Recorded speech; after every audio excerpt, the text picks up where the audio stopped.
6월 12일 하루를 시작하는 말씀입니다. 오늘 본문은 고린도전서 7장 25절에서 35절입니다.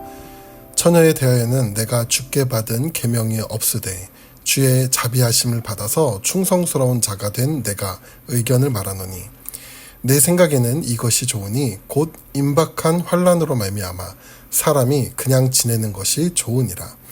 내가 아내에게 매였느냐 놓기를 구하지 말며 아내에게서 놓였느냐 아내를 구하지 말라.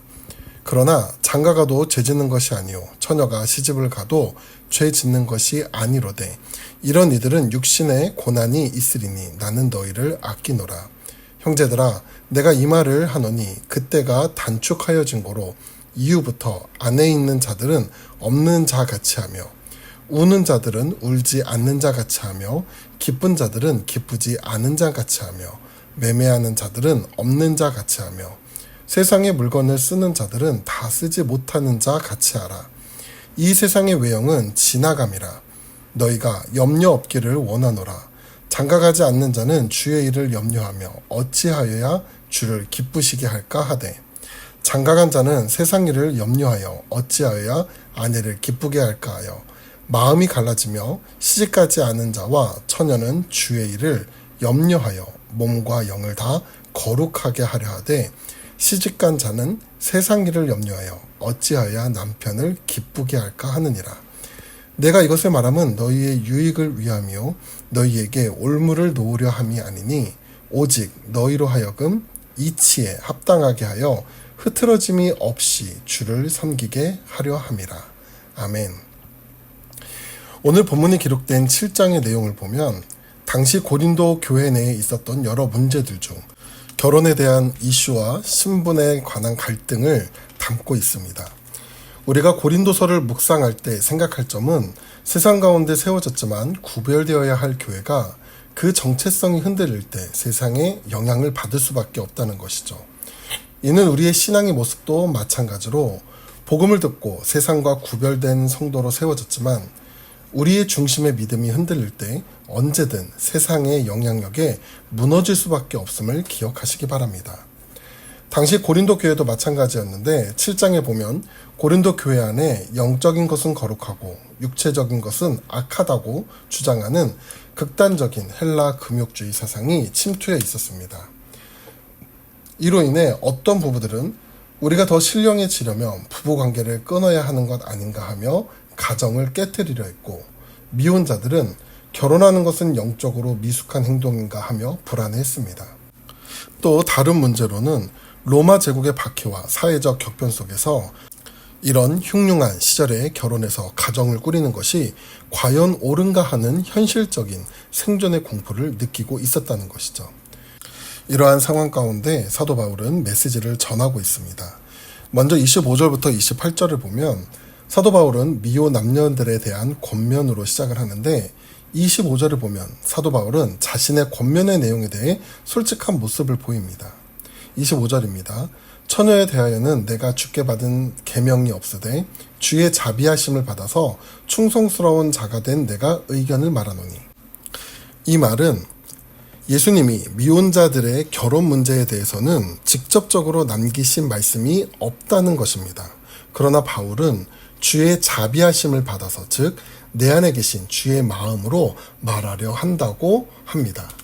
이는 교회 내의 문제를 예수님 중심으로 풀어가려는 의도를 보여주고 있는 것이죠. 이어서 사도 바울은 지금 고린도 교회의 문제 상황을 드러내는데 26절에서 28절까지의 내용을 보면 결혼에 대해 해야 하는지 말아야 하는지에 대한 내용이 나옵니다.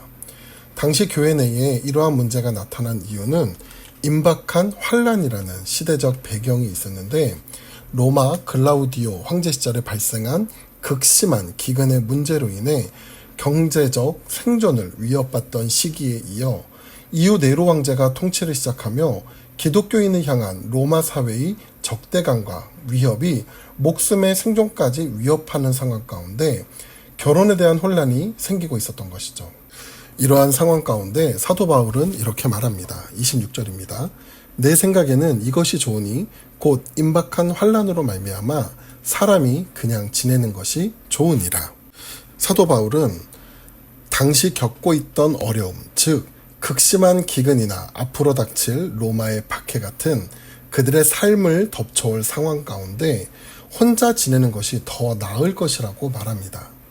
그러면서 27절에 보면 결혼한 사람은 금욕주의자들의 말에 현혹되어 이혼하려 하지 말고 이혼한 사람도 굳이 무리하게 배우자를 찾으려고 애쓰지 말라고 합니다.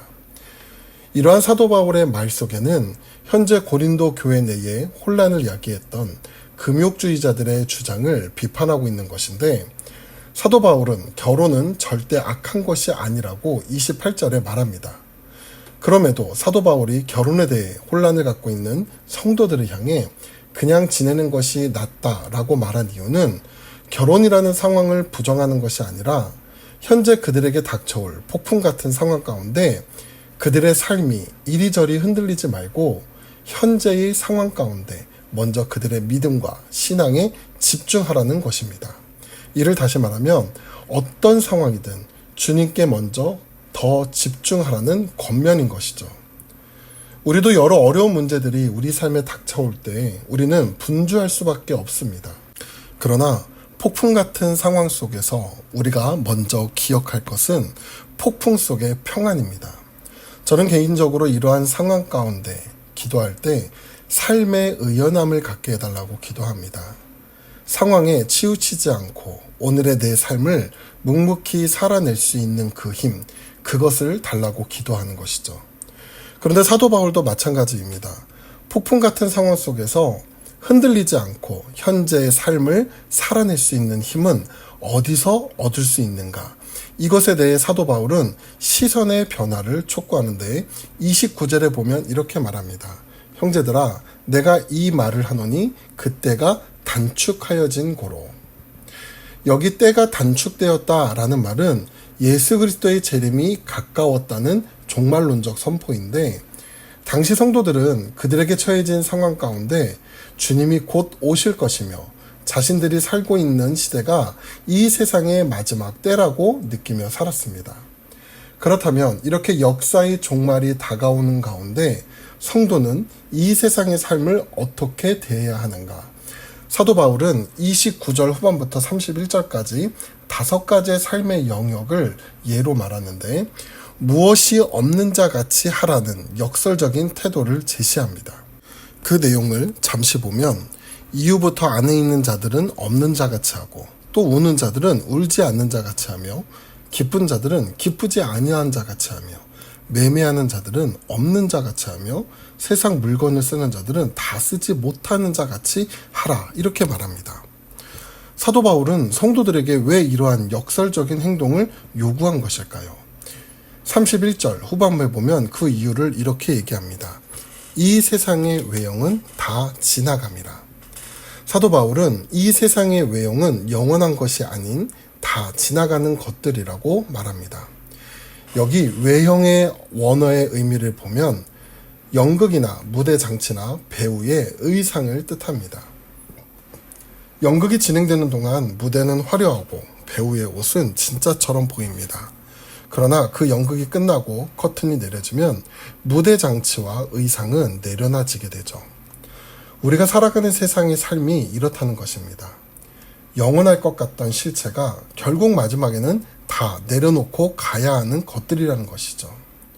사도 바울은 고린도 교회 성도들이 처한 상황 가운데 그들이 혼란스러워하지 않고 의연해질 수 있는 힘은 그들의 시선이 지금 살아가는 세상이 아닌 영원한 하나님의 나라를 바라볼 때 가질 수 있다는 것을 말합니다. 슬픔과 고통이 있어도 때가 되면 지나갈 것이며, 세상의 기쁨의 순간들도 결국은 지나갈 세상의 외형이라는 것이죠. 31절에 세상 물건을 쓰되 다 쓰지 못하는 자같이 하라는 말씀처럼 이 땅의 것들을 누리되 그것들이 내 인생의 목적이 되지 않게 하라는 것입니다. 이제 사도 바울은 자신이 왜 그토록 외적인 조건에 얽매이지 말라고 했는지, 왜 환난의 때에 독신을 조금 더 권장했는지에 대해 가장 결정적인 이유를 밝히는데, 32절부터 35절까지의 내용을 보면 장가나 시집을 가지 않은 자들은 마음의 중심이 오직 한 곳, 어떻게 하면 주님을 기쁘시게 할까 고민한다고 합니다. 그와 반대로 결혼한 자들은 세상 일에 대한 염려, 즉 어떻게 하면 아내와 남편을 기쁘게 할까 고민한다고 합니다. 이러한 모습을 사도 바울은 마음이 갈라진다라고 표현을 합니다. 이 구절을 오해하면 결혼 생활은 세상 일이니 영적으로 저급한 것이고 독신으로 교회 봉사만 하는 것이 주의 일이니 고상한 것이구나 라고 생각하면 안 됩니다. 사도 바울이 이러한 조언을 한 진짜 이유를 35절에 보면 이렇게 말합니다. 내가 이것을 말함은 너희의 유익을 위함이며 너희에게 올무를 놓으려 함이 아니니 오직 너희로 하여금 이치에 합당하게 하여 흐트러짐이 없이 주를 섬기게 하려 함이라. 사도 바울은 금욕주의자들처럼 결혼을 악하게 보며 금지하려는 것도 뿐만 아니라 다른 율법이나 올무가 되는 것을 원한 것이 아니었습니다.